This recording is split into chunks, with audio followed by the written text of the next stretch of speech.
เรียนดนตรีเล่นดนตรีแบบเด็กๆหยิบของใหญ่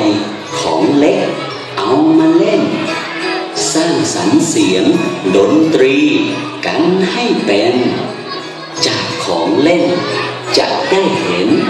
เป็นดนตรี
ไม่ทราบว่าเมื่อกี้พวกเราได้ฟังหรือเปล่าเพราะว่ามีเสียงดนตรีอะไรบ้างอยู่ใช่ค่ะครูบี